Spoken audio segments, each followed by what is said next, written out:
ChatGPT Plus is free for college students through May. Here's the thing. You've got a lot to do between now and then. Studying for finals, writing papers, trying to keep your life on track, and ChatGPT can help with all of it. It can quiz you for your econ exam, make a study guide from your French notes, plan out your meals and study breaks. It can get really specific on how you like to learn. It can even help you come up with ways to stop procrastinating. So from now until summer break, take advantage of all the ways ChatGPT can make your life easier. Restrictions apply.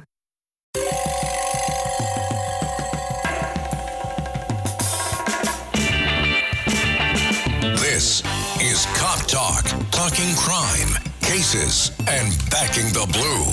Now, here are your hosts, Captain Ed Mehmet and Detective Kevin Schroeder. Hello, everyone, and welcome to another episode of Cop Talk. I'm Kevin Schroeder. I'm here with my co-host, Captain Ed Mehmet. Say hello, Ed. Hello, WABC listeners. We're having another prominent guest today. So today's guest is Paul DiGiacomo. Paul DiGiacomo is the president of the DEA, the Detective Endowment Association. Not to be confused with the Drug Enforcement Administration. It's the Detective Endowment Association, the world's largest police department union for the detectives. And Paul came on the job in 1983. He started in the Housing Police Department. And then after that, he rolled over to the New York City Police Department. Right. And he worked in Brooklyn South. And he earned his Gold Shield in 1993. And in 1994, he became a DEA delegate. So, Paul, welcome. Thank you. Pleasure to be here. So, Paul, let's get right to it. Most people, or most of our listeners know who you are. If they don't, I'm not sure where they've been. But with that said, tell everyone about yourself, your law enforcement background, where you were born and raised, about yourself. Well, most importantly, my father was a police officer, and I wanted to follow in his footsteps, and I was very proud of him and very excited to get into the field of policing. I came on in 1983 in the New York City Housing Police. I worked in PSA 1 in Coney Island with some great cops, great detectives. You learn the job very quickly. You worked alone a lot. And then I rolled over in 1985, went to the 7-0 precinct. Then I went to Borough Anti-Crime, then Brooklyn South Narcotics, then Major Case in Narcotics. Then I went over to the ATF Joint Task Force, and then to an FBI Task Force, then HIDA, and then I went full-time into the DEA. So how much time did you work in Brooklyn before you went to the DEA?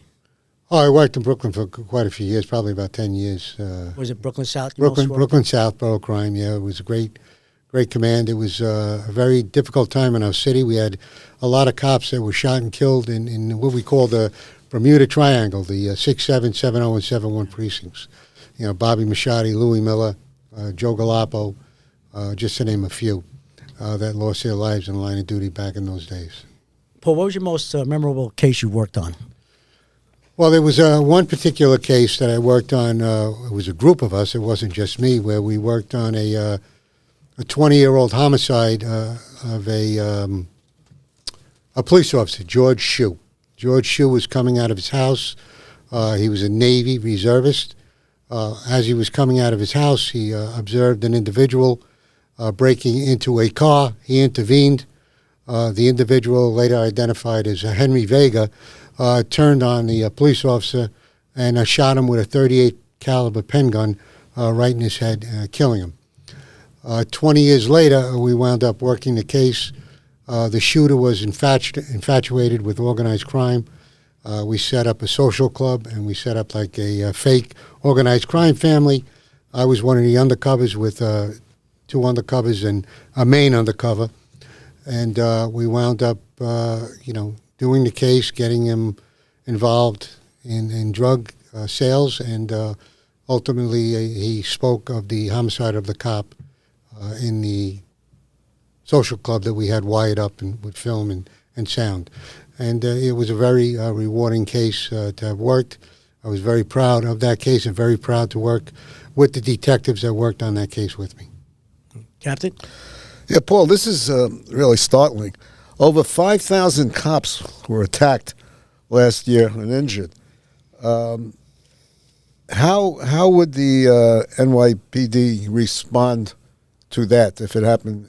Or how are they responding to that? And another question I had for you is, at the time, after the George Floyd riots, you were having lawsuits brought against people that attack cops. Is that still going on? Absolutely. Anyone that assaults a New York City police detective and there is injury, we will bring them civil action against those individuals. How many of those cases do you have? Right now, I think we've had, if I remember correctly, about 6 or 7 that our attorneys are working on. And in your opinion, what should the PD do to minimize these attacks, which are really troublesome? Well, we're in a very difficult time in policing in our city because there have been laws enacted, the bail reform laws that we told the governor weren't going to work 4 years ago, the diaphragm compression law, this new law that Jumaane Williams came out with. They're making laws to constantly tie the hands of the police, which makes our job very difficult. You know, back in the 80s and 90s, we had a difficult time with some politicians. We had a lot going on, but there weren't laws enacted on the books. There were policies, and policies could be changed very quickly. Now, with these laws that are enacted on the books, it's very difficult to efficiently do our jobs. And because of these laws, there's no consequences. And the only way to change things around and to move back in the right direction is to take these laws off the books. And I don't see that happening anytime soon. Well, that would require legislation. That's correct. And what's interesting is Adams now claims that he had no choice in some of these things. He listened to his lawyers. But I have always maintained that the mayor's office, through the Corporation Council, can submit legislation to the city council. Now, with this city council, they'll probably not pass it, Correct. but at least the message is given, you know, that we're not going to stand by doing nothing. We're going to bring these this litigation to change these laws, and hopefully something might happen. Well, I find the city council is counterproductive to the safety of the people of this city. You know, they never do anything to enhance the police department, to help the police department. They never enact legislation to help the victims of crime. You know, they just constantly are putting in legislation to tie the hands of the police. And I think it's a disservice to the people of the city, you know, and I think it's wrong. And I think the city is heading in a direction that they're going to be unable to turn back. That's a very profound statement. You have been the spokesman for quite a few of the unions. You've been speaking up prominently, and I think that's quite impressive. But, you know, Ray Kelly, the former police commissioner, we interviewed him not too long ago, he keeps saying they should bring back the nightsticks, and Curtis Lee will keep saying that, and I believe in that too. I'm from the generation where we carried a nightstick, Correct. a.k.a. a baton. And I guess you carried a baton also. I still have my father's. Okay. And so did I. So did I. So are you in favor, I'm assuming this is a loaded question, of bringing back the batons? Well, I believe if used properly and trained properly, I think they're effective. And I think they make the perpetrators think twice before they assault you. And that's the problem. You know, it's just that, you know, there's a sense of fear on the police part, and there's a sense of being emboldened on the criminal part now. And they're not afraid of the police. They're not afraid to assault the police. And it's a big problem because, you know, another big problem that's part of this whole equation is CCRB, the Civilian Complaint Review Board. They keep trying to grasp more power, and they are. And they're over budgeted and an incompetent agency, and they're a cop haters, and all they do is try to hurt the cops. We're in the process right now. We brought a lawsuit against an individual investigator at CCRB and suing CCRB as a whole as well because, again, their derogatory sense towards the police has to be addressed, and they have to be pushed back.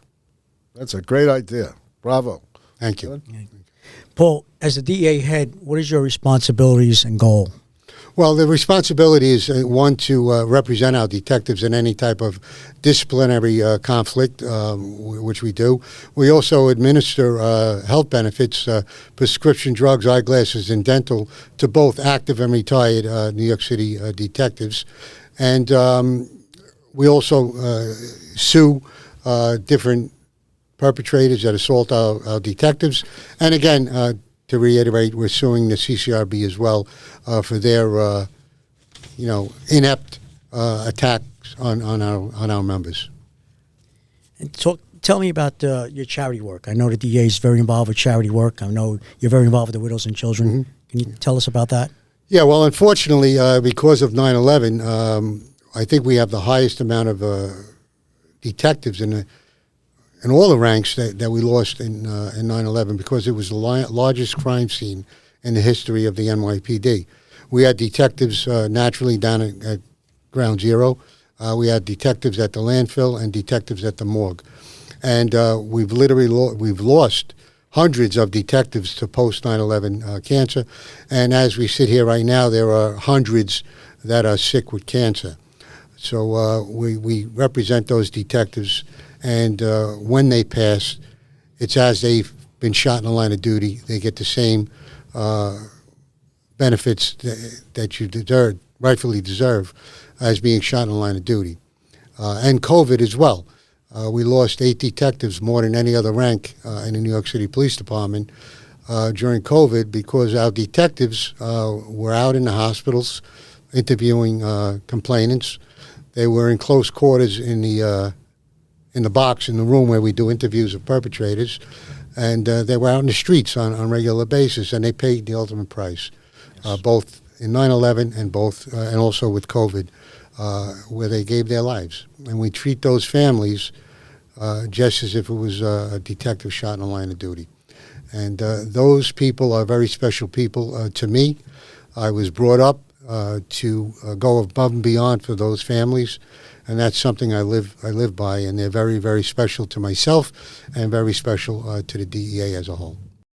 Ladies, you'll end up shopping for your guy's deodorant, right? So try Degree's Original Cool Rush. You see, last year, Degree changed the formula, and men were mad. One guy even started a petition. So Degree admitted they messed up and brought the Original Cool Rush scent back. It's clean, crisp, and actually smells like someone you want to cuddle. And it's in Walmart, Target, and other stores now for under $4. So toss one in your cart and find out why it's the best-selling men's antiperspirant for the last decade. Degree Cool Rush is back, and it smells like victory.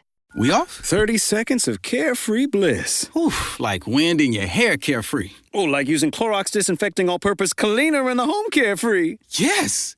Like dog slobbing on the coffee table and cleaning it with Clorox Carefree. He's on a roll now. Spit toothpaste on the faucet. You got it.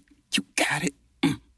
Peanut butter on the light switch. Oh, spritz. Spritz. Clorox, man. Clean feels good. Okay, we're back. Use as directed. Subtle results, still you, but with fewer lines. Botox Cosmetic, out of botulinum toxin A, is a prescription medicine used to temporarily make moderate to severe frown lines, crow's feet, and forehead lines look better in adults. Effects of Botox Cosmetic may spread hours to weeks after injection, causing serious symptoms. Alert your doctor right away as difficulty swallowing, speaking, breathing, eye problems, or muscle weakness may be a sign of a life-threatening condition. Patients with these conditions before injection are at highest risk. Don't receive Botox Cosmetic if you have a skin infection. Side effects may include allergic reactions, injection site pain, headache, eyebrow and eyelid drooping, and eyelid swelling. Allergic reactions can include rash, welts, asthma symptoms, and dizziness. Tell your doctor about medical history, muscle or nerve conditions including ALS or Lou Gehrig's disease, myasthenia gravis, or Lambert-Eaton syndrome, and medications, including botulinum toxins, as these may increase the risk of serious side effects. For full safety information, visit BotoxCosmetic.com or call 877-351-0300. See for yourself at BotoxCosmetic.com. Morning decisions. A creamy mocha frappuccino drink? A sweet vanilla? Maybe a smooth caramel? Or that white chocolate mocha? Whichever you choose, delicious coffee awaits. Start your day with bottled Starbucks Frappuccino drinks. Pick up a bottle near you wherever you buy your groceries. Paul, what would you say are the challenges today for the NYPD detectives? I know there's many of them, but just to name a few, what would you say are some challenges? Well, the main challenge I believe we have right now is manpower. In 2001, when 9/11 happened, we had 7,500 detectives. Right now, we have about 5,300 detectives, and we're doing more investigative steps now than we did then. We're doing counterterrorism duties now, which we didn't do then. And the caseload in some of the detective squads, in the busy squads, they're carrying anywhere from 300 to 500 cases per detective. So that's totally unmanageable. It's not fair to the detectives, and we need more detectives to efficiently do our job. So the detectives, they come from patrol, correct? There's a white shield, and Correct. then go through the process, and they're in a squad for... Yeah, the white shields, they go into anti-crime, and then they do that for a while, and then the CO puts them up in the detective squad. But there's no cops on patrol either, so there's nowhere... There's no anti-crime either. Yeah, well, it's unfortunate because policing is a dying profession. And it used to be something where people wanted the job. It used to have 50,000 people apply for the job, and they don't have that anymore because of all the politics involved. You don't have the backing of the politicians, both on a local, a state, and federal level, which we've never seen before. We always had maybe one entity of government that didn't back you, but now it's all three entities of government that don't back the police. And it's not a rewarding job for these new kids. Nobody gets paid enough to get verbally and physically abused the way New York City police officers do. And it's out of control. And it's got to be addressed. And we got to focus on the cops. We got to focus on the victims of crime and stop pandering to the people that commit the crimes. Yeah, it's how many active detectives, you said? About 5,300 right now. And how many retired detectives, members of the DEA? Well, in total, we have about 18,000. 18,000. Yeah. Okay. Captain? It's interesting. When I was a detective, there were approximately 3,000. So the number has more than almost doubled. Yeah. But I guess the workload has doubled and the size of the department has doubled. Well, now we have detectives in narcotics. It's not just the squads. Years ago, right now we have them in narcotics. We have them in counterterrorism. We have them in community affairs. We have them in the Joint Terrorist Task Force. We have detectives all over the world doing counterterrorism duties, keeping the city safe. So it's a little different, but... we don't have enough detectives, and that's the problem. There are days in busy detective squads where we have more bad guys in the detective squad cage or cell than we do detectives working in that squad. Yeah. I believe it. Yeah. Squads are overwhelmed. You're speaking about narcotics. There was a time when I was 7 years in narcotics. It was called the Narcotics Bureau. At that time, the detective was not a bureau; it was the detective division, right. And the units under that were the bureaus. So narcotics was the largest bureau within the detective division. We had approximately 400 people. Yeah. And that was back in the late 60s, early 60s, late 60s, when the drug problem was pretty hot with heroin. Yeah. So, and we have to remember also, we're very honored and privileged to have ESU, the Emergency Service Unit, are all detectives, or mostly detectives now as well. So out of that 5,300, you have a lot of different groups in there. It's not all detectives doing detective work in detective squads. Everybody does their specialty in counterterrorism, in emergency service, community affairs, accident investigation. So it's a very different detective squad than it was back when you were on the street. Well, when I was in, you had the precinct detective squads and some of the specialty units. Yes. It wasn't the way it is today. On another tack, you are very involved in the union. What about the dealing with other unions across the country, police unions? Are you involved with them? Yeah, occasionally we're involved. We're a part of the National Association of Police Organizations and the State Association of PBAs, which is now the police conference that just concentrates on New York State. Yes, we're involved in both those entities, and we try and help any way we can, and they help us as well. Okay. Now, regarding technology, I don't think you're going to like this, but I think it's easier to be a detective today in terms of crime solving than it was when I was around, because you have so much technology to help you, especially with the cameras in the street. Mm-hmm. I can recall that we didn't have that. We had to do a lot of gumshoe work, walking in the middle of the night looking for witnesses. Today, with the cameras in the street, it's much easier to identify who's involved, and that was a big part of an investigation, of learning the identity of the criminal. The rest was apprehending. So I think my opinion is it's easier to be a detective today than it was back in my time. Would you, from a standpoint of crime solution? Well, I agree with you on that, but, video canvases are very time-consuming. Yes. It takes a lot of time to track each camera, to follow the individual involved in the crime. And again, this is all time-consuming stuff where you have to prioritize your cases. Shooting, homicide, sexual assault, God forbid, cop is shot.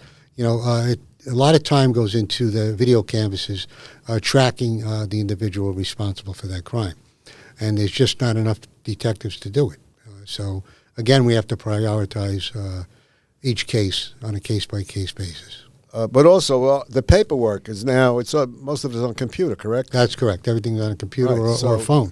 Yeah. So you don't have to mess around with the paper. Right. Like I did my time. That's right. That's correct.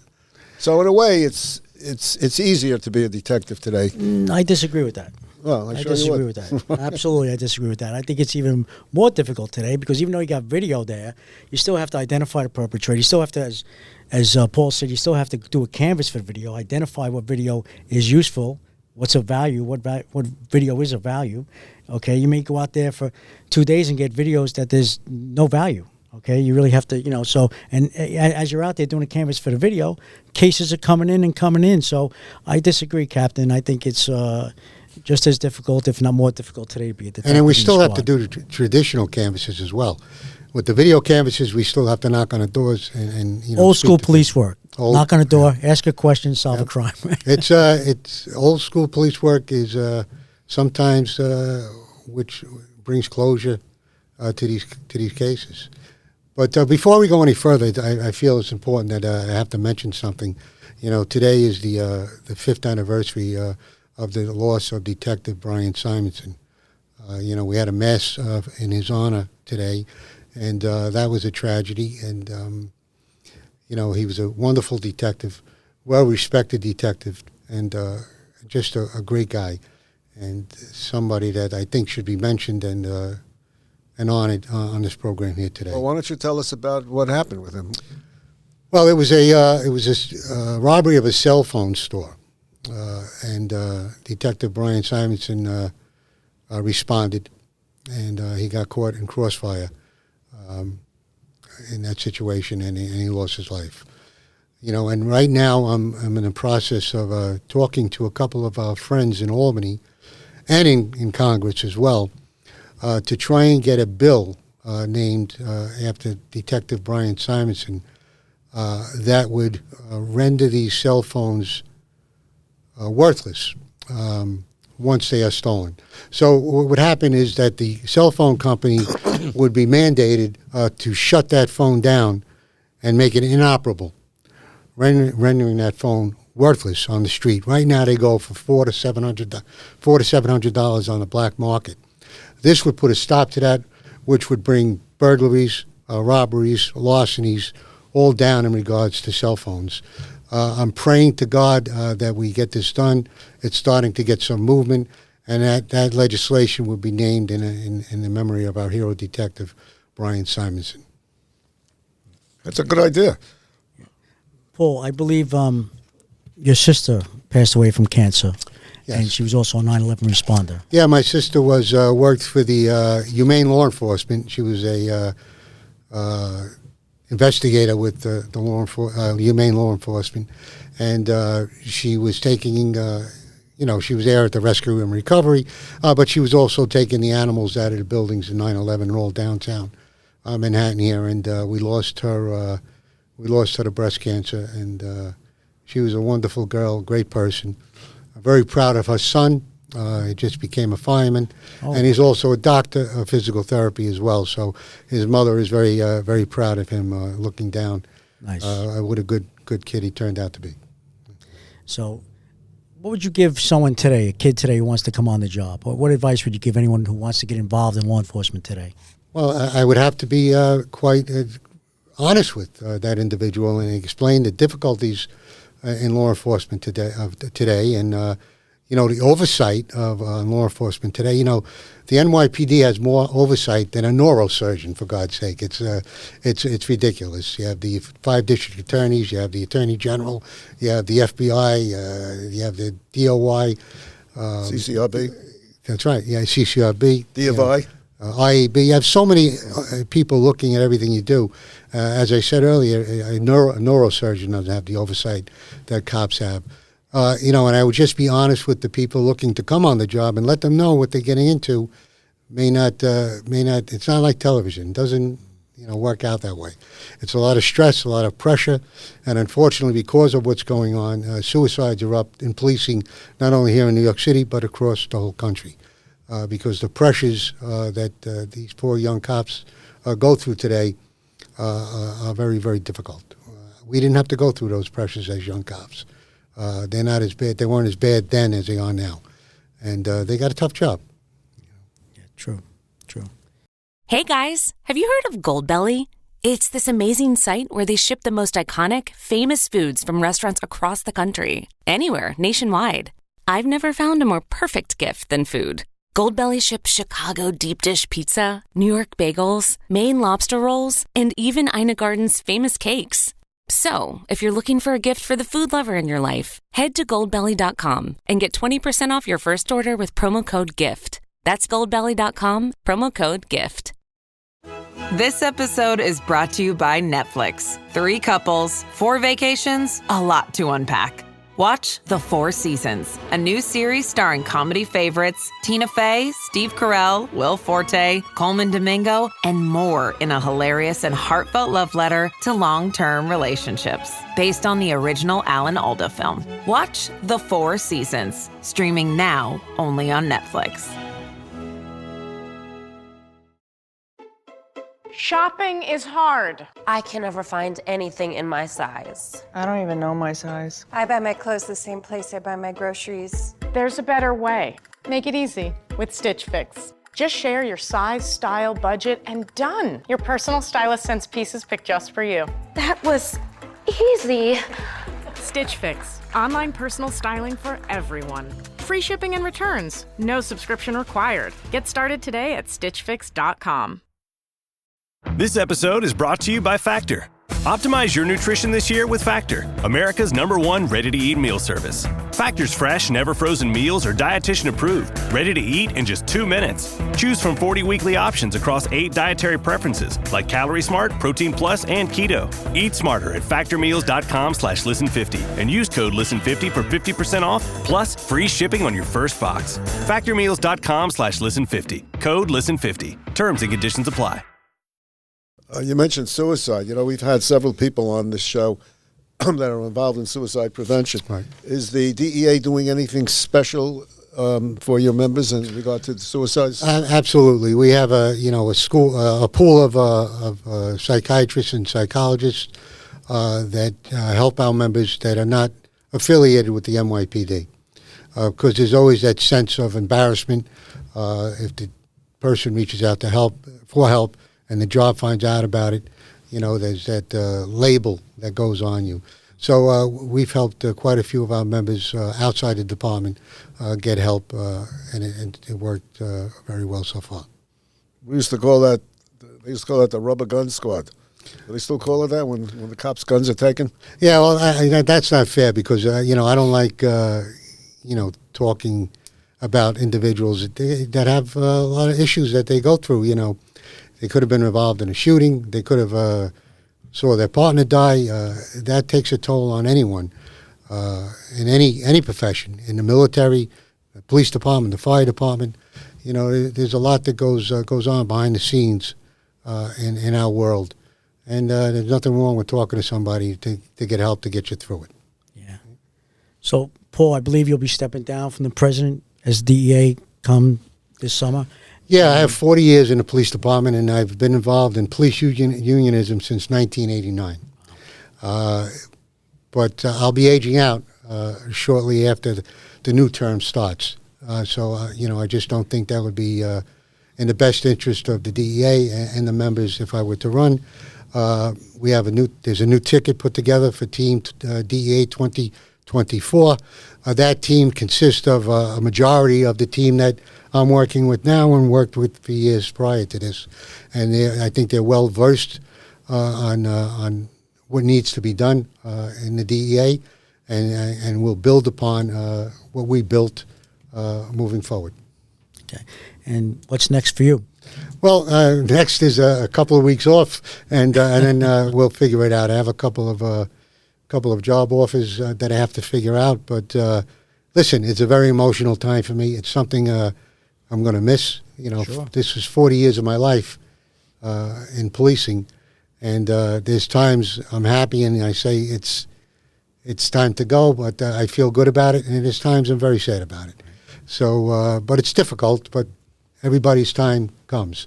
And, in June I'll be stepping down. I will not seek re-election into the next term, and the people that are running in the next term will carry on, what we've done in the DEA and move it forward. Captain?